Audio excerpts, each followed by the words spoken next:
Imagine standing in the crisp, pine-scented air of the New Mexico mountains. You're at the gates of a three-story, $3 million mansion. To any passerby, this is the pinnacle of the American dream. But as you step closer to the carport, the scent of pine is replaced by something thick, sweet, and undeniably wrong. In May 2025, a police officer stood exactly where you are. He smelled it. He saw the stacked boxes, the heavy tractor, and the quiet stillness of a home that should have been full of life. He even looked the homeowner, a charming middle-aged woman named Dena, directly in the eye. She smiled. She offered him coffee. She told him her husband was away in Mexico, living his best life with a younger woman. She was lying. While she played the role of the scorned wife, her husband, Craig Thatford, a man who spent his life protecting his community as a volunteer firefighter, was less than 20 feet away. He wasn't in Mexico. He wasn't with another woman. He was wrapped in industrial plastic and heavy rugs, tucked under a pile of cardboard boxes and a massive tractor, slowly returning to the earth in the very home he had built for his family. How does a woman with a history of 4 marriages, a background in law enforcement, and a reputation for demonic outbursts manage to hide a body in plain sight for 4 months? Today, we peel back the layers of the most chilling Black Widow case in New Mexico history. This is the story of a secret killer, a missing $3 million fortune, and the daughter who finally broke the silence. Welcome back to True Gruesome Crime Stories. Today, we are heading into the high-altitude terrain of Cloudcroft, New Mexico, a place known for its beauty, but today known for a betrayal so deep it defies logic. We often think of killers as shadowy figures lurking in the dark, but the most dangerous ones are often the ones sharing our dinner tables. Craig Thatford was a pillar of his community, a successful business owner, and a man who thought he had finally found peace in his golden years. But when he vanished in January 2025, the mountain went silent. In this deep dive investigation, we aren't just looking at the what, we are looking at the how. How did Dena Thatford use her knowledge as a former correctional officer to stay one step ahead of the law? Why did the police walk away from the mansion twice while a body lay decomposing just yards from their patrol cars? And most importantly, what was the real motive? Was it the $3 million in assets, or was it a dark, psychological drive that had been simmering through 4 failed marriages? By the end of this video, you will see the never-before-revealed evidence of the cleanup, the shocking testimony from Dena's own children, and the moment the secret killer finally realized the walls were closing in. This is a journey into the heart of darkness, hidden behind the facade of luxury. Let's head to Cloudcroft. Cloudcroft, New Mexico is the kind of town where everyone knows your name, especially if you're a volunteer firefighter like Craig Thatford. Sitting at 8,600 feet, the air is thin and the winters are brutal. In late May 2025, the snow had finally melted, but the mystery of Craig Thatford was just heating up. The first red flag didn't come from a crime scene. It came from a phone call. Larry Scott, a longtime friend of Craig's, hadn't heard from him in 2 months. For a man like Craig, who was meticulous about his roofing business and his fire department duties, this was impossible. When the Otero County Sheriff's Office arrived at the 2,000-square-foot property on Heatherwood, they found a house that looked like a ghost ship. The lights were on, the cars were parked, but no one was home. The first welfare check plays out in a quiet, unsettling way. The wind moves through the carports, whistling softly, adding to the emptiness of the scene. Then, around 4:35, the officer pauses. There's a shift. He notices it. A smell. Out here in the mountains, that kind of thing isn't unusual. Dead elk, deer, it happens. So they brush it off, chalk it up to wildlife, and move on. At the time, it must have seemed insignificant, just another detail in a routine check.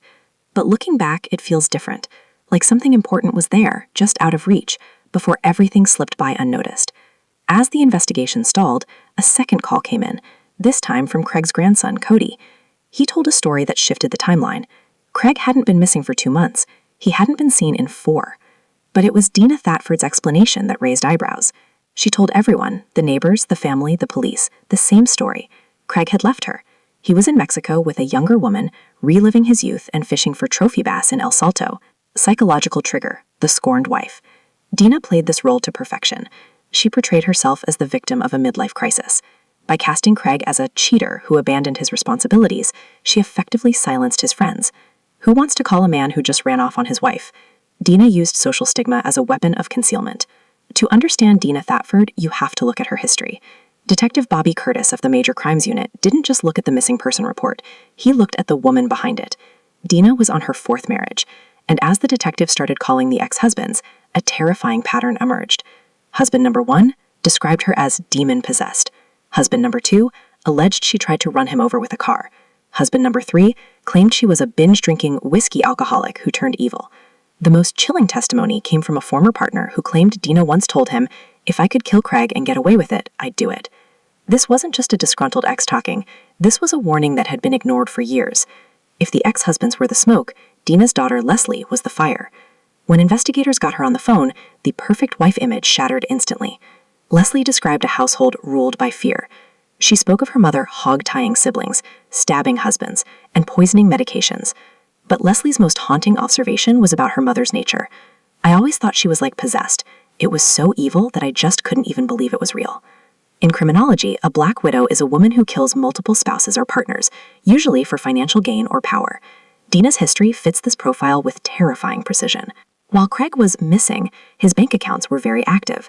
Investigators discovered that in the 4 months since anyone had seen Craig, hundreds of thousands of dollars had vanished. Dena was buying a new house. She was buying a new car. She was reportedly funding her son's new business. The scorned wife was suddenly a high roller. When Deputy Roger Schoolcraft, a veteran homicide detective with 20 years of experience, visited the house, Dena tried to play it cool. She showed her the massive house, claiming it was too big for 2 people. She then led him to the basement to show him 2 massive safes. She claimed they held $1.5 million in cash, but conveniently, she didn't have the combination. Think about the audacity of that move.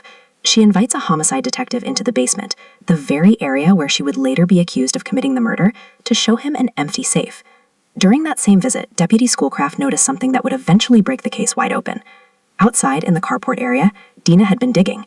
When asked about it, she claimed she was flattening the ground for gardening. Schoolcraft, ever the professional, joked about the massive hole she was digging.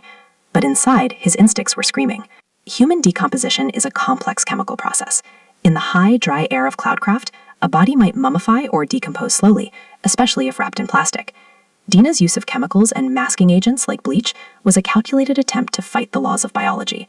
As the walls closed in, Dena made a tactical error. She started talking too much. She told Deputy Schoolcraft, "If I had just left when he told me to, then none of this would have happened." In the world of interrogation, this is what we call a leak. It's a moment where the subconscious truth slips through the cracks of the lie. She wasn't talking about a divorce. She was talking about the catalyst for a killing. Shortly after this, a tip came in from an old coworker of Dena from her days as a correctional officer. This friend, Andrew, called the police with a heavy conscience. He said Dena had told him flat out, "I shot him." By June, the missing person case was officially a homicide investigation. A search warrant was signed, and the Otero County Major Crimes Unit descended on the Heatherwood mansion. The house was empty. Dena had vanished. As officers swept the 3 floors, they found the tools of a cover-up. Bottles of bleach everywhere, a disabled security system, splatter in the workshop. But the safe, the one Dena claimed held $1.5 million, was the biggest reveal. When the locksmith finally cracked it, they didn't find millions. They found $84,200.